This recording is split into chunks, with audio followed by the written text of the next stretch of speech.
Welcome. You're listening to Behind the Home Build, a podcast dedicated to all things home building. Whether you're a home builder, home buyer, or something in between, we're here to connect you with the industry experts. My name is Danny Langerman, CEO and mortgage loan originator. With me is my son Riley Langerman, mortgage loan originator. Today, we have Ben Volpe. Volpe. Yep. Okay. Today we have Ben Volpe with a law firm out of Parker, Colorado. Volpe and Associates. Volpe Law. Volpe Law. Okay. Close. That was a good for guess. 2, yeah. But more importantly, a real estate attorney who I had coffee with here a couple weeks and stuff ago. But one of the things that I found out kind of going into your personal stuff here, and we talked a little bit about it, but you're actually from the East Coast. Correct. So, yeah, this guy's got some roots back there as well. So, Really? yeah. Less of roots, more of college experience. Well, that counts. Yeah. Where did you go to college? I went to the University of Maryland for a little bit. Nice. Yeah, I spent about roughly 10 years in D.C. Okay, yeah, right on. Grew up in upstate New York, but very familiar with that area. Okay, very cool. Yeah, I played baseball, so I was out there playing at Maryland, and then I played summer ball actually up in Schenectady, up in upstate. Nice. Yeah, Small town areas up there. very, very. Yeah, wide open and stuff too. Definitely is a lot of fun. But you've got a pretty interesting upbringing. When I say upbringing, I'm talking, more or less kind of our age and generation stuff too. But some of the, kind of previous jobs you had before you actually got into being, real estate attorney, kind of a Right. fair assessment here. You worked for Department of Homeland Security for a little bit. Yeah. I mean, going back to the upbringing, I grew up in Buffalo, New York. So if you've never been there, you got to visit at least once.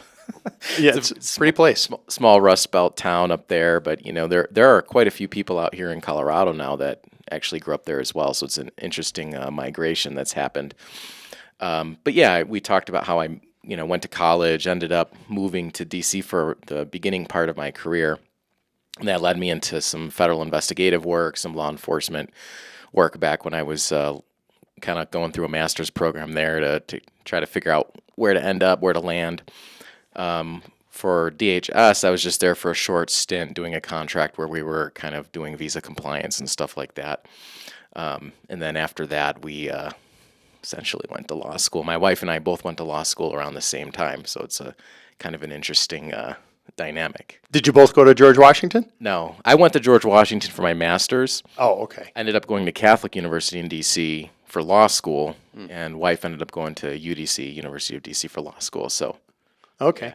So she's an attorney as well. Exactly. Oh, those must I don't know if I told you that. No, I didn't know that. So I'm just thinking, okay, those must be some interesting arguments. Do you guys work together?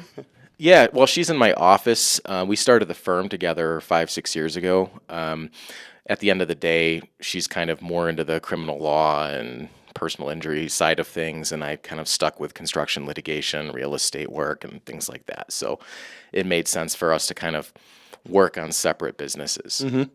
Yeah, that's pretty awesome. But you still get a chance to work together and all that fun stuff. The great thing is we live in downtown Parker. We can walk to our office.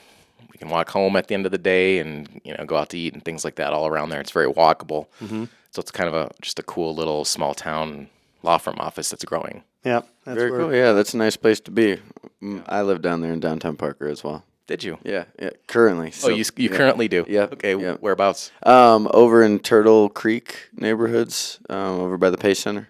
So you had to get around Parker Days traffic this morning? This morning, not quite. I think I left early enough, but it's crazy seeing all the space they got for parking and all the people sleeping and all the storage used in the town. Yeah, Yeah, it's busy right now. Yeah, this was like the busiest time of year for Parker. So yeah, he grew up there too, went to high school and all that good stuff. So awesome. It's a great community. Love it down there too. But so you also have 2 kids, one that's not sleeping very well right now. Yeah, hence the large Starbucks multi-shot drink here. there you go. Yeah, we have roughly a 20-month-old right now. We're having a lot of fun with her, but she's kind of, awakening right now, probably learning to talk and things like that, and has a hard time sleeping. So yeah, I'm tired. Also, we have a 7-year-old, and he's just a growing boy and kind of coming into his own as well. He'll be in second grade next year. That's awesome. Yeah, enjoy it. Enjoy it while you can, because that's the fun stuff. Yeah. And then jump ahead. So moving to Parker, 2020, you start Volpe Law. And, I think kind of the focus, that I find pretty fascinating, just being the part of the real estate. And so you represent builders, developers, individual clients as well, homeowners, that kind of stuff.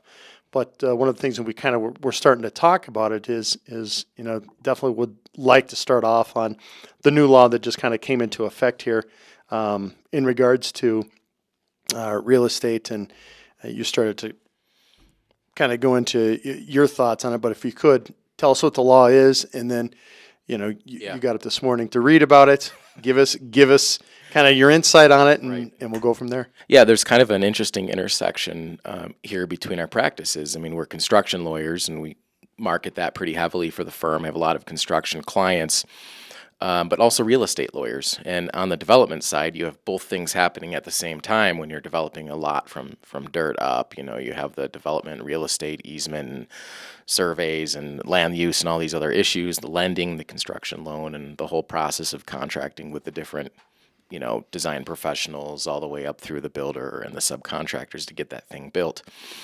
And then on the litigation side, we step in when there's a construction defect lawsuit, or on the owner side, something falls apart that was built. We, start out that notice of claim process. In Colorado, we have this thing called the Construction Defect Action Reform Act, CDARA, affectionately referred to. Mm-hmm. And the legislature has been trying over the years to update that and kind of revise, amend it, and make it a little bit more what they look at as fair for builders, to keep builders from, crying foul and saying there's too much litigation. Right. We're going to go to Texas. We don't want to be in Colorado anymore, that kind of thing. So it actually, a major overhaul actually just passed a couple weeks ago, signed by the governor into law. It'll go into effect in August, and then another big piece of it will go into effect in January.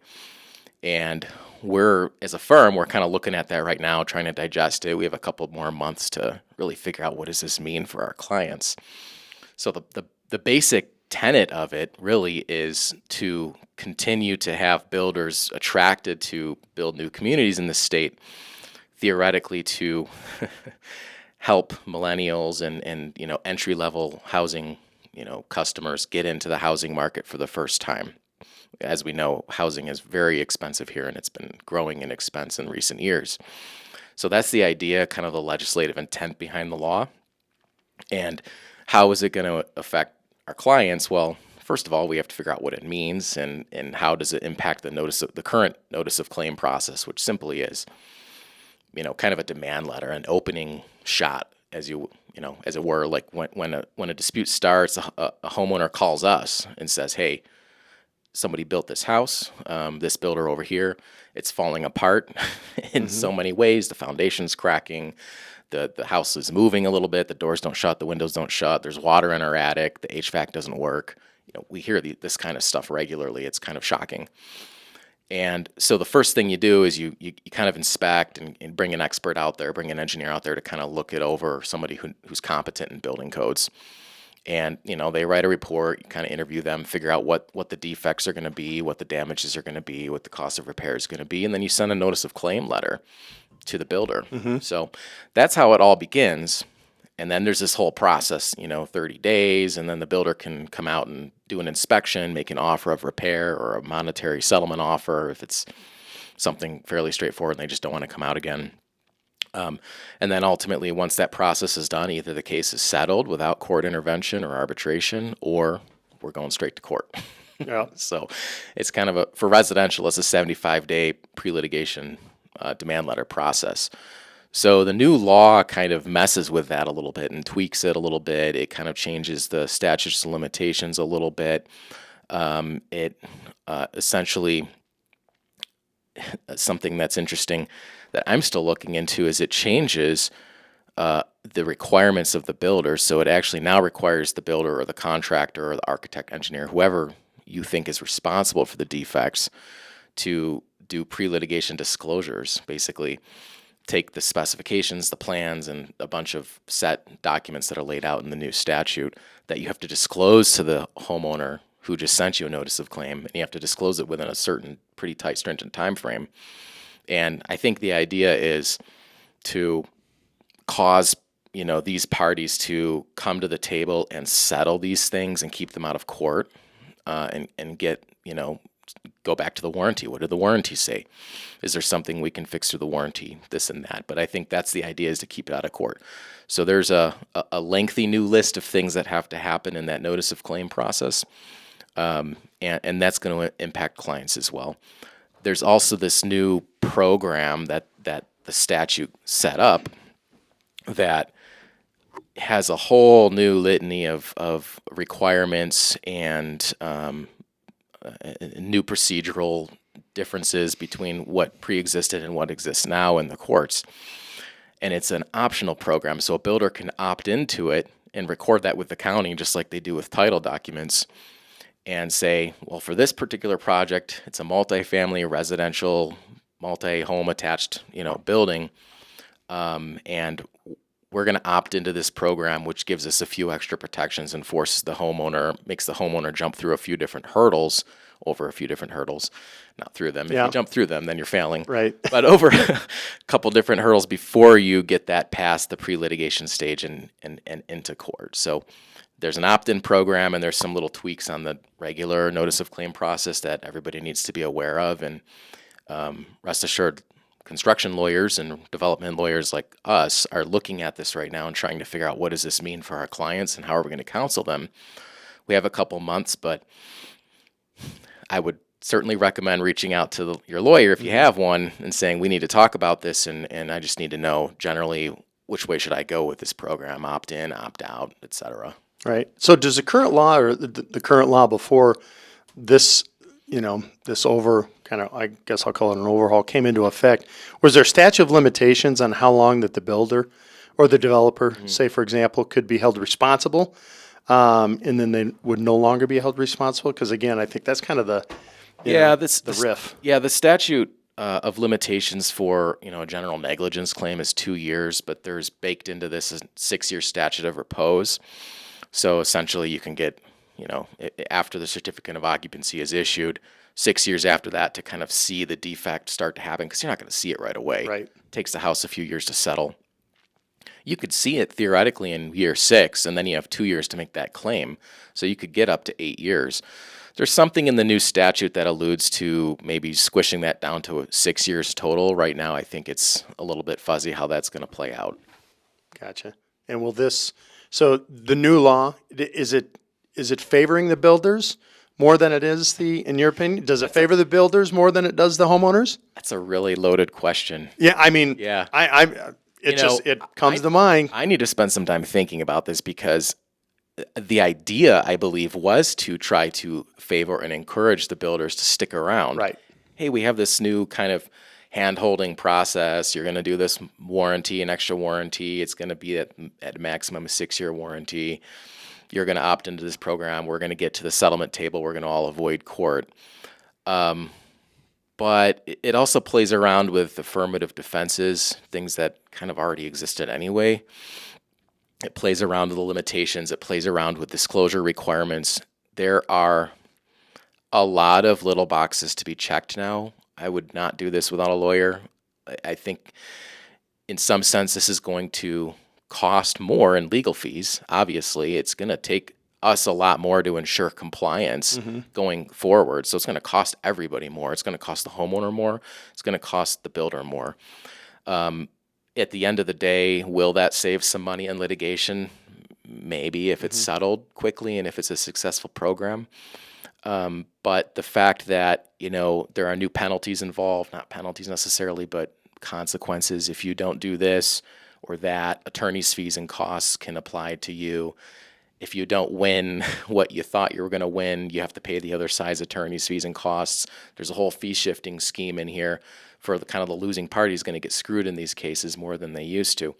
So I think there's a lot more risk on both sides, and it's going to be interesting to see how it plays out in the courts. But I think there's more risk for both. Interesting. So then my next question on that would be, so you've got the home warranty companies that are, that are out there, that a lot of builders use home warranty companies in hope that any defects that they have within that time period, because I think they have 5 and 10 year type of home warranties.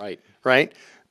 Are you finding that these home warranties, are they covering a lot of these issues, or do these issues go above and beyond to where, because that's the whole point. How do you keep this out of litigation? How do you save that type of money?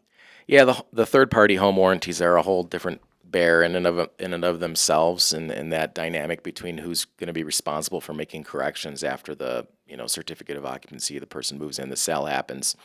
Is it going to be the warranty company, the builder, who's going to kind of show up and be responsible? Normal home warranties, you see it kind of like a 1 or 2 year cosmetic defect kind of thing, 3-year HVAC, MEP, mechanical, electric, plumbing, something of that nature, maybe a 5 or 10 year structural or something like that.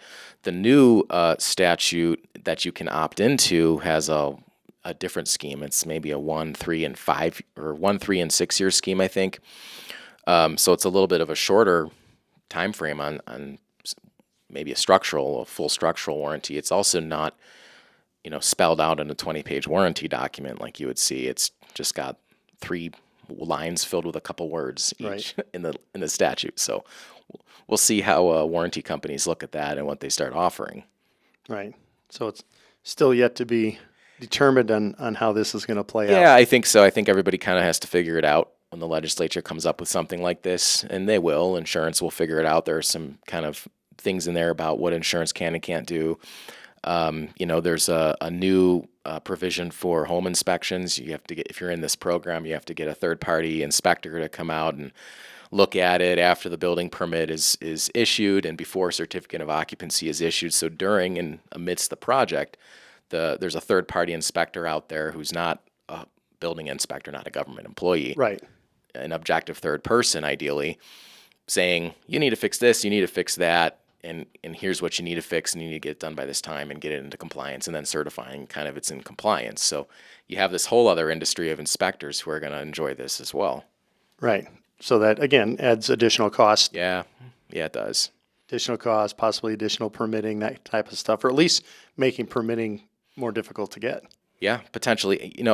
I don't want to sit here and be overly negative about it. Our elected, legislators came together and have been working on this for years. I just think from a pre-litigation standpoint, this is going to be a little bit hairy for a while. These things always kind of take some time to shake out. Judges aren't going to understand it right away. Mm-hmm. Lawyers are going to be arguing about it. We'll see. That's kind of par for the course. Yeah. Understood. So kind of switching gears a little bit, I'm curious as to, obviously a lot of, when you need a lawyer is when something has gone wrong and you need some help, but how much work with your clients is more preventative than kind of aftermath after something goes wrong? That's a great question, and really speaks to the heartbeat of our firm and where I want the firm to go. I started my career as a construction litigator on the defense side. So, similar to what we do now, we would receive those 911 calls kind of, hey, we've been sued, $1 million damages, whatever it is. Help us, take the case, defend us. Where I was before, it was an insurance defense position, so we were just appointed by their liability carrier as their attorneys. Liability carrier paid our fees and kind of managed the process. Where I'm at now, it's private retention. So I don't do any insurance defense at my firm. It's fully private retention firm. We have direct contact with our clients regularly, and I really enjoy that as opposed to the insurance defense stuff. So one direction, that's a direction we really are moving in here shortly, and I've been thinking about for a long time. Litigation does drive us a lot of revenue. It's very expensive, though, for the people, especially the homeowners who end up on the plaintiff side and do need to put in the effort and the money to get through the litigation. But a lot of these litigations are kind of avoidable, especially if you look at someone, say our client is a subcontractor who didn't really necessarily think they needed a lawyer at all, and they're using an internet contract that they found who knows where. Mm-hmm. And, it's ambiguous. It doesn't really set forth, terms and conditions and who's responsible for what and what the deadlines are and things like that. Therefore, they go through a year and a half of the project, and it's just muddy, and things aren't really procedures aren't really followed. The contract isn't followed. Everything's verbal, a lot of back and forth, a lot of handshakes, and no one knows how to make heads or tails of it. So we have to go to court. We have to make the best arguments we can about contract law and equity and things like that. So what I want to do and what I'm presenting to my clients now is a outside general counsel subscription. A lot of firms are kind of going in that direction that do business law in general, come up, and it's just like any other fractional service that people could hire, like an outsourced HR service or an outsourced C-suite or an outsourced bookkeeper, accountant, tax person. We just want to be an outsourced law firm. We want you to spend, a monthly subscription on us so that not only are we getting some consistent revenue on that, but you're kind of encouraged to use us and talk to us. Don't talk to us when, the crap hits the fan. So, that's what we want to do. Probably 80% of our practice is litigation focused, and 20% is transactional, general counsel. Let us review, redline, and fix your contracts, negotiate better contracts before you sign something dumb that limits your rights and gives you way too much risk, more than you need. We're working on this business subscription kind of thing, monthly tiers depending on the size of the contractor, the builder, the broker, whoever it is that's a client, so that they got a couple hours with a lawyer a month, use it or lose it, call us. We want you to call us and use it so that we can help you manage your risk and fix that before you get sued. And then, do you also have people who hire you that maybe are like renters and they're going through problems, maybe with their lease, like things like that? In the past, when I first started this firm a few years ago, it was door law, stereotypical. You'd take anything that comes in, because I just wanted to try a little bit of everything and see what I liked, see what I didn't like, and have an income. So I did the landlord-tenant residential, I did family law, I did criminal, traffic, some easy little stuff that you can get competent in pretty fast. And it was really fulfilling and rewarding and fun. I don't do any of those anymore. On the landlord-tenant side, we will represent property managers. A lot of them are real estate brokers who just decide to have a property management business and manage multiple properties. On the residential side, some landlords who have multiple investments will do some little evictions here and there, try to settle them outside of court. Because even though the eviction process is short and sweet, I still think it's annoying for clients and more expensive than it should be. Other than that, if we're going to represent a tenant, it's pretty much commercial tenants, businesses like you guys in here, in this suite. If you have a dispute with your landlord, landowner, whoever, will come in and help. And that also helps us generate some long-term business clients.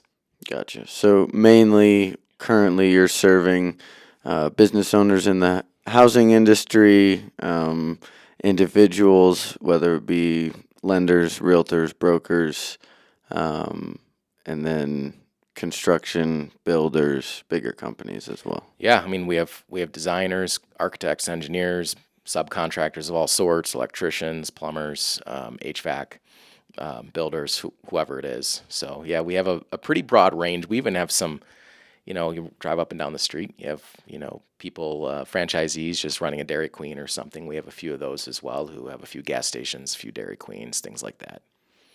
What's been obviously you've worked for somebody else for a while, and in 2020 you decided to start your own business. What's been the biggest challenge being a business owner here in the last 5 or so years? That's another loaded question, but such a good one, and I appreciate that.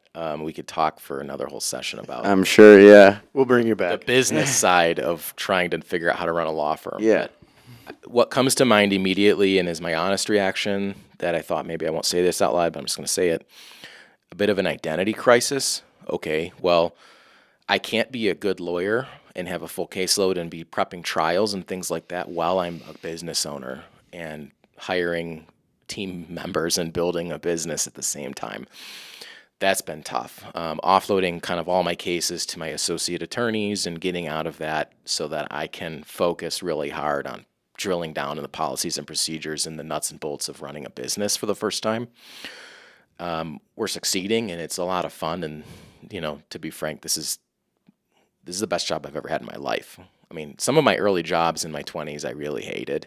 I was like I'm in a cubicle, like, what are we doing here? This is horrible. But this is the best job I've ever had. Absolutely. Owning my own business, operating it, scaling it, growing it, strategizing it, knowing what I can do in 10 years with this. And if I keep doing what I'm doing, where that can lead us and my family. It's that identity piece of, I don't know if I can be a really great lawyer and a really great business owner. And I don't want to be like a lot of these other law firms out here who are just 2 or 3 partners, full trial calendar, and they are also running the firm. And it's kind of a shit show, right? Crap show. No, it's okay. No, I don't want to be that. I want it to be a well-oiled machine and grow and have a really good foundation so that we can, scale correctly. So that's kind of the tough piece about it, is just how do I spend my time? I've put myself back in school. I don't have an MBA or anything like that, but I've hired a lot of consultants to help me and put me in some classes and courses and different types of things, trainings and conferences to learn just basic fundamentals of business growth and scaling and ownership. So it's been a really fun process, a wild ride, stressful, but great when it's working. Mm-hmm. Yeah, no, it's great. I like the real estate emphasis. I think is, especially in Colorado. I think that's definitely a winning combination. Mm-hmm. And then you have other areas and stuff that we've talked about. I mean, on my side, you on the mortgage side, you do. I'm drawing a blank. It is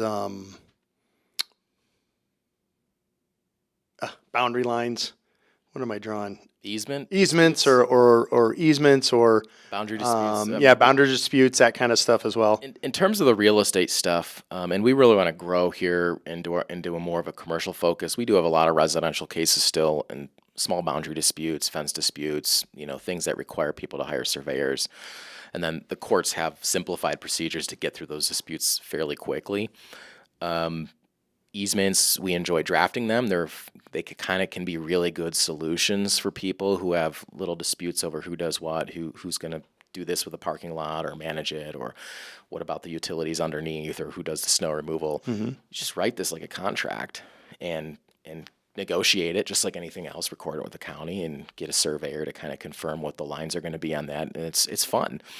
But we'll handle those disputes in court as well. I thought you were driving at something more like a title dispute or a partition. Yeah, all that stuff too. Multiple people on the deed, and one of them wants out, kind of like a business divorce. Right. Same thing with real property. Yep. Someone's got to get off, but you have a process to go through to get that buyout done. Correct. Yep. Yeah, and different things to look at as far as right now. I've got clients that had their home fixed up and didn't feel like the renovation was done the right way, so that's something that. Again, it all starts with a contract, and that's something you can take a look at. Yeah, absolutely. And that comes back to the construction litigation notice of claim process piece. Right. Yep. And so you got the lien waivers. So for the most part, you're going to be looking more for like the builders, the developers that they're getting ready to put in a subdivision or something to that effect before they even start with the title work. They're going to come to you. They're going to talk to you about, okay, how, what's the best way to go about beginning this business process? Yeah, some of the more fun clients we've had, if that's the correct grammar, I don't know, have been, some people in the medical profession, wanting to build a new clinic, something like that, get the funding, get ready, let's start reviewing the contracts, work with the town, work with the architect, kind of build out that whole process and get the thing built. I think some of those mid-market clients are really fun for us to pursue right now and work with, people who are kind of doing it for the first time and just need a lot of hand-holding, a lot of advice. Some of the bigger builders probably already have some bigger law firms working these things. We're happy to step in and take a second look and, take some of those clients as well. Sure. But yeah, I think right now our target market is those, high net worth professions and people kind of developing some of those smaller lots and also, buildings like this, commercial buildings that they're going to put on the market and invest in. Right. Right. And as far as the other thing I saw that you had kind of in your bio and stuff is any disputes involving HOAs, Colorado is full of HOAs. Yeah, it's a mess. And are you representing typically the, like the homeowners that? We've repped both sides. Oh, have you? This goes back to the growth of this firm, right? We start out doing a lot of homeowner side rep and then kind of grow into more of the, business side rep. It's more scalable and less of a high volume, and it's kind of working better that way. But we do both sides. We're a little more selective now about homeowner rep because we do get a lot of calls and people complaining, HOA's bullying me, they're harassing me, that they want me to prune my trees or this or that. And the thing is they might be wrong, and I'll do the consultation and I'll help. We'll do a paid consultation and give them some pointers and send them on their way. But a $5,000 retainer doesn't make sense here for a lot of that stuff. When it does make sense is when the HOA is really screwing up and it's damaging your home. Mm-hmm. Those are the cases we want, and that do make sense for the attorney fees for the client. Sewer backups, surprisingly, HOAs argue commonly to us that we're not responsible for the sewer. Right. How in the world, even not looking at the governing documents, do you think as a homeowner that you're responsible for something that goes under the street? Correct. How in the world do you think that makes any sense? Right. But these are the arguments we receive. Yeah. So some of that, and you got sewage going into people's homes, going up multiple levels. It's crazy. Oh, really? Yeah, and just damaging multiple units. We've had water intrusion from, lack of maintenance onto the siding or roofing, and this also kind of plays nicely with our construction defect experience. We have a lot of consultants we work with on the engineering side, so we know this is a problem. When I go look at that window, I know the window's not done right. And of course you're going to have water in your house, and you're going to have mold, and you're going to have all kinds of issues, and you're going to get sick. So some of those more serious damages that happen through HOA negligence, those are some better cases, and we're really happy to take those because they're fun. Right, yeah. Yeah, and it's what you're doing. It's very clear the fight that you're fighting for your homeowner client, and it's just a lot of fun. Right. Well, that's good. Yeah. It's good you have experience with that because I know there are a lot of HOAs. Do you have maybe one or two cases that you've done that really stand out, whether it's a construction company, a builder, or even an individual home buyer? Well, you're asking me a question that makes me wonder about, was I prepared to think through confidentiality rules here? Okay. And how to say that right. In general, I just kind of said a couple of very recent ones. One was a multi-unit sewer backup. That was a lot of fun. We got a nice settlement and kind of took care of the homeowners in the exact way that we needed to. Got a really nice result for them. And similarly, we had a water intrusion one that lasted for years and was kind of with a pretty terrible HOA, and we took care of that as well. One that we had to take it to trial, and we won that. So those stick out in my mind, and there are multiple variations of those through the years, different cases similar to that. Gotcha. Right, but prevention prior to trial is always the best. I'll tell you this one in very general, there, without even naming towns or names. I had a case once involving a river in Colorado that needed to be a specific town, hired a bunch of contractors and engineers to reroute that river to make it more like a really nice park and kind of ski country, make it nice and windy and things like that. It had been kind of ruined by mining and things like that years ago, and it wasn't a very pleasant site. So they hired a bunch of construction guys, excavators, and we ended up representing the excavator. This was at my prior firm, and everybody was sued. The river failed. It just overran. All the the water flooded out and destroyed the rocks that were supposed to be placed in certain places to keep the river from basically failing. There's so much velocity coming down from that water, and it's supposed to hit certain types of turns and curves to stay within the river, and you need certain boulders in certain places. Otherwise, it'll just destroy the side of the banks, take out the willows, take out all the grass and all the flowers and all the park benches and everything they tried to put there. So it was destroyed, and obviously everybody was blamed. And, that was a really interesting case, just because I like fly fishing. And I love rivers, and I'm always thinking about the water and how to read the water and the current and the ripples and things like that. Where the fish are going to hide. Yeah, exactly. So I was just incredibly interested in that case, and I still talk to that client even though he's not with my firm. I've manage to still network and interact with him to this day. And it's just fun. It's fun to have put our mark on that piece of history. And that's why sometimes working at those bigger firms, the insurance defense side, where you see these, $100 million cases go through, is, some of it's really intriguing and interesting stuff. And it's cool to have played a part in that. Yeah, no, that's it. Bottom line, though, is do not mess with Mother Nature. If you do, make sure you have a good engineer A really good one. who understands that. And so you kind of went over, I'm assuming this is what you were talking about, the business fractional general counsel model. Is that kind of you had touched on that earlier? we touched on it. I'm still working through it with my consultants, but I've got it put together, and I'm pretty excited. I think I'm going to approach a few clients this week about that and see if they want to take a stab at it versus, just keeping us on retainer and just leaving it dormant in a trust account for infinity. Right. And just calling us, and then we do billable hours, 6-minute increments. If it takes this long, we bill you that much. So with this outside counsel model, I just want to turn people's thinking into something different on our client side.